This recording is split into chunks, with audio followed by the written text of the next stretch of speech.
अरे मेरी अमीर बहू, इतना दहेज लाने की क्या जरूरत थी? और छोटी बहू, तेरे माँ बाप इतनी ज्यादा गरीब थे कि वो तुझे दहेज में एक टीवी भी नहीं दे सके। अपनी सहेली से कुछ सीख। माँ, मेरी बीवी गरीब है इसका मतलब ये तो नहीं कि तुम अपनी अमीर और गरीब बहू में भेदभाव करोगी। मैं अपने सामने अपनी बीवी के खिलाफ एक शब्द नहीं सुनूंगा। घर में बहू के आते ही सुमित्रा अपनी अमीर और गरीब बहू में भेदभाव करने लगती है, पर आदित्य ये बर्दाश्त नहीं करता और उसी वक्त अपनी माँ को जवाब देता है, जिसके बाद सुमित्रा अपने बेटों के सामने अच्छे बनने का नाटक करती है। तो वहीं दूसरी ओर अपनी अमीर बहू को उसकी दोस्त के खिलाफ भड़काती है। बहू, तुझे क्या जरूरत थी अपनी गरीब दोस्त को अपनी देवरानी बनाने की? अगर तूने जिद न की होती तो मैं इस गरीब को अपनी बहू कभी नहीं बनने देती। माँ जी, मुझे लगा जैसे शादी से पहले अंकिता मेरी अच्छी दोस्त थी, वैसे ही वो शादी के बाद भी मेरी दोस्त रहेगी। पर मैं नहीं जानती थी कि वो मेरी बराबरी करेगी और मुझे नीचा दिखाने की कोशिश करेगी। कोई बात नहीं बहू, गलतियां तो इंसान से ही होती है। तू और मैं मिलकर अंकिता को सबक सिखाएंगे। बस मेरे बेटों को यहाँ से विदेश जाने दे, फिर मैं इसे इसकी सही जगह दिखाती हूँ। नैना और अंकिता बचपन की गहरी दोस्त थीं, पर शादी के बाद नैना सास की बातों में आकर अपनी दोस्त से जलने लगती है।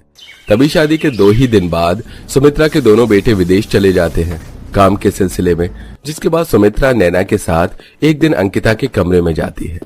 देख छोटी बहू, तेरे गरीब माँ बाप ने तुझे दहेज में कुछ नहीं दिया है और इस रूम में जो भी सामान रखा है वो सब मेरा है। तू कुछ नहीं लाई, इसलिए तू अपने कपड़े और सामान लेकर नीचे वाले कमरे में चली जा। अब सिर्फ ऊपर मेरी अमीर बहू रहेगी। पर माँ जी, नीचे तो स्टोर रूम है, बस मैं उस गंदगी में कैसे रहूंगी? बहुत नखरे तो तू ऐसे दिखा रही है जैसे कि मायके में तू आलिशान महल में रहती थी। भूल गई अपनी गरीबी? अब चुपचाप से नीचे चली जा, समझी? और हाँ, अपना खाना सबसे अलग बनाना। कैसे तू अपना गुजारा करेगी वो तू खुद सोच, हम तेरी कोई मदद नहीं करेंगे। और अंकिता, मेरी तरफ तू भूल से भी मत देखना, क्योंकि अब मैं तुम्हारी दोस्त नहीं हूँ। मैंने सोचा था तुम्हें देवरानी बनाकर हम दोनों दोस्त एक साथ रहेंगे, पर मैं नहीं जानती थी कि मेरी देवरानी बनकर तुम मेरी बराबरी करने लगोगी। तुम अपनी औकात से बाहर निकलने लगी थी, इसीलिए मुझे और माँ जी को तुम्हें तुम्हारी औकात दिखानी पड़ रही है। इस तरह नैना और सुमित्रा अंकिता को नीचे वाले कमरे में रहने के लिए कहती हैं और खुद दोनों एक साथ ऊपर रहती हैं और घर के सारे काम भी अंकिता से ही करवाती हैं। तुम सुधरोगी नहीं ना? भूल जाती हो क्या कि तुम इस घर की बहू नहीं बल्कि अब नौकरानी हो? अब जल्दी से अपने काम पर लगो और पूरे घर की सफाई करो। पर नैना, अगर मैं घर का सारा काम करूंगी तो मैं कोई जॉब कैसे कर पाऊंगी? और आप लोगों ने तो मुझे खुद से अलग कर दिया है। बहू, इसका ठेका हमने नहीं लिया है। ठीक है माँ जी। बड़ी बहू, बहुत जल्द गणेश चतुर्थी आ रही है, कुछ सोचा है या नहीं? माँ जी, गणेश चतुर्थी के लिए मैंने बहुत कुछ सोचा है। ये देखो, मैंने तो पूरी लिस्ट भी बना ली है। हम अपने लिए नए कपड़े लेंगे, पूजा पर बैठने के लिए हम बनारसी साड़ी खरीदेंगे और गणपति बप्पा जी की मूर्ति हम दोनों सास बहू कल ही लेकर आ जाएंगे और पूजा का सामान भी ले लेंगे। और मैंने तो पंडित जी से भी बात कर ली है। अरे वाह बहू, तू तो बहुत समझदार निकली। आखिर मैं बहू किसकी हूँ? नैना, तुम बप्पा को घर लेकर आ रही हो, क्या मैं भी इस पूजा में शामिल हो सकती हूँ? तुम्हें याद है ना, हम पहले कैसे गणेश चतुर्थी मनाते थे? पहले हम दोनों सहेलियां मिलकर सारी शॉपिंग करते थे, पंडाल सजाते थे, गणपति जी के लिए भोग बनाते थे। ये तुम क्या कह रही हो? मुझे कुछ समझ नहीं आ रहा। और एक बात और, अब तुम मुझे तुम्हारे साथ कभी भी कोई त्योहार नहीं मनाना है। माँ जी, बहुत जल्द गणेश चतुर्थी आ रही है, चलिए आज से ही शॉपिंग करके आते हैं। इस तरह नैना अंकिता को पूजा में भी शामिल होने से मना कर देती है और अपनी सास के साथ शॉपिंग करने के लिए चली जाती है। देखते ही देखते गणेश चतुर्थी का दिन पास आ जाता है और एक दिन जब सुमित्रा और नैना मूर्ति का ऑर्डर देने जाने लगती हैं कि तभी अंकिता उनके सामने आ जाती है। माँ जी, आप लोग तो मुझे पूजा में शामिल नहीं कर रहे, इसीलिए मैं सोच रही हूँ क्यों ना मैं भी अपने बप्पा जी को घर ही ले आऊं।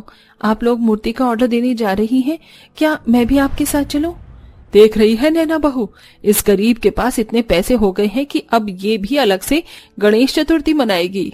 मेरी प्यारी गरीब सहेली, हमने तुम्हें नीचे फेंका ही इसलिए है ताकि तुम हमसे रिश्ता ना जोड़ सको।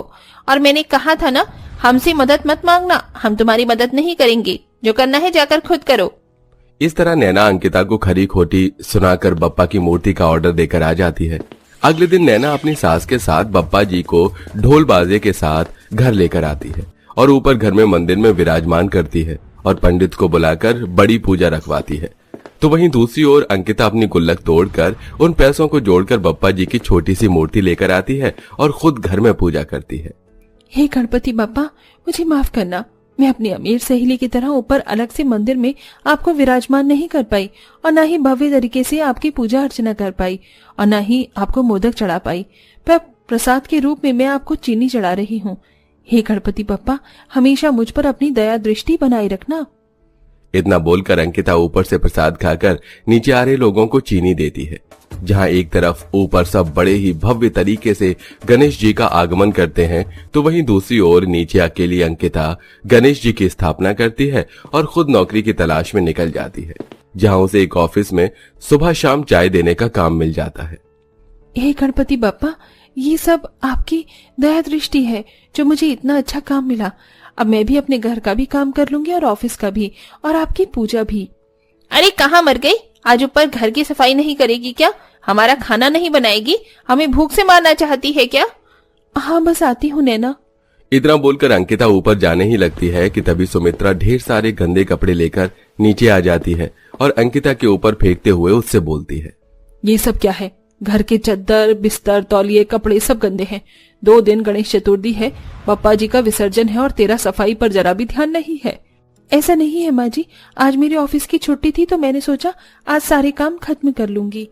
ऑफिस जाकर 2 पैसे क्या कमाने लगी, हमसे बराबरी करने की कोशिश कर रही है। इस तरह सुमित्रा अंकिता को बिना बात पर खरी खोटी सुनाकर चली जाती है। देखते ही देखते शाम हो जाती है और शाम को नैना पंडित जी को घर बुलाकर पूजा पाठ करती है और पूरे मोहल्ले में प्रसाद बांटती है। तो वहीं दूसरी ओर बेचारी अंकिता खुद घर में पूजा पाठ करती है। देखते ही देखते विसर्जन का दिन आ जाता है और नैना ऊपर घर को बहुत सुंदर तरीके से सजवाती है और पूरे मोहल्ले वालों को बुलाकर पूजा पाठ करती है।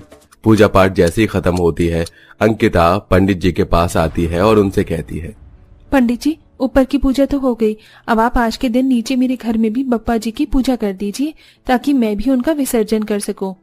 अंकिता, तू खुद को समझती क्या है? अरे तेरी औकात नहीं है पंडित जी को बुलाकर घर में पूजा करवाने की, और इतने छोटे से बप्पा को घर में लाने का क्या मतलब है? अगर तेरी पूजा करवाने की हैसियत नहीं थी तो बप्पा जी को मत लाती ना। और वैसे भी तुम जैसे गरीब लोग गणेश चतुर्थी नहीं मनाते। पंडित जी, आपको इस गरीब के घर में जाने की कोई जरूरत नहीं है। नैना बहू, तुम ये क्या कह रही हो? इंसान अमीर हो या गरीब, भगवान हर घर में विराजमान होते हैं। जो भी बप्पा जी को सच्चे दिल से बुलाते हैं, बप्पा जी उनके घर में जरूर आते हैं।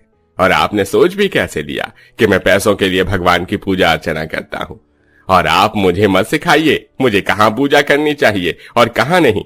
चलो बेटा, नीचे घर में चलते हैं, मैं तुम्हारे घर में भी बप्पा की पूजा कराऊंगा। इतना बोलकर पंडित जी नीचे घर में जाते हैं और अंकिता के घर में पूजा करवाते हैं। पूजा होने के बाद जहां एक तरफ नैना 2 आदमियों के साथ ऊपर से गणपति बप्पा जी को नीचे विसर्जन के लिए लाती है, तो वहीं अंकिता भी अपने छोटे से बप्पा को हाथ में लेकर बाहर आती है। जब नैना अपनी सास और अपने अमीर रिश्तेदारों के साथ एक गाड़ी में बप्पा जी को रखकर डीजे बजाते और गुलाल उड़ाते हुए उन्हें विसर्जित करने के लिए घाट पर ले जाती, तो वहीं अंकिता बप्पा जी को अपने मोहल्ले में ही गरीब बच्चों के साथ मिलकर एक बड़ी सी बाल्टी में विसर्जित करने की तैयारी करती है। गणपति बप्पा मोरिया, मंगल मूर्ति मोरिया, 1 2 3 4 गणपति जी की जय जयकार, 1 2 3 4 गणपति की जय जयकार। हे गणपति बप्पा, अगर मुझसे कोई गलती हुई हो तो मुझे माफ करना। इतना बोलकर अंकिता बच्चों के साथ मिलकर बप्पा जी को पानी से भरी एक बाल्टी में विसर्जित करती है। कुछ देर बाद नैना अपने घर आती है, जहां वो देखती है कि अंकिता के साथ पूरे मोहल्ले वाले हैं और वो बहुत खुश है। उसकी खुशी देखकर नैना थोड़ी जलती है, पर उसे अफसोस भी होता है कि अंकिता गरीब होकर भी कितनी खुश है और उसने इस बार भी हर साल की तरह हंसी खुशी गणेश चतुर्थी सेलिब्रेट की। तो वहीं इतने पैसे खर्च करने के बाद भी नैना को वो खुशी नहीं मिल पाई जो उसे अंकिता के साथ मिलकर होती थी। वैसे आपके हिसाब से अमीरी गरीबी के हिसाब से भगवान की श्रद्धा में अंतर करना सही है या गलत? कमेंट में अपनी राय जरूर दीजिए।